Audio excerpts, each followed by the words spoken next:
तोरी पछि मकै रोप्नको लागि खेत जोत्नुभन्दा पहिला थ्रेसरले दाइँ गरेको तोरीको भुसलाई खेतभरि यसरी छरेर रोटाभेटरले एक राउन्ड जोतेपछि खेत तयार हुन्छ। तोरीको भुसलाई जलाउनु हुँदैन।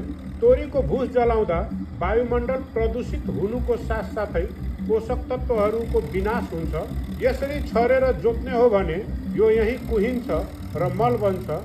यसले खेतमा कार्बनको मात्रालाई बढाउँछ, माटोलाई खुकुलो बनाउँछ र खेतको उर्वरक क्षमतालाई वृद्धि गर्छ।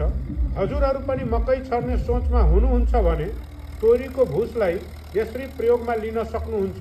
एक राउन्ड मात्र जोतेपछि खेत तयार हुन्छ र यसमा मजाले मकै रोप्न मिल्छ। बेसल डोजको रूपमा 3 कट्ठा मकै छर्नको लागि 9 किलो DAP र 6 किलो पोटास मिक्स गरेर मैले यहाँ बेसल डोज बनाएको छु। त्यो बेसल डोजलाई एक नासले सबैतिर छरेर एक राउन्ड जोतेपछि खेत तयार हुन्छ।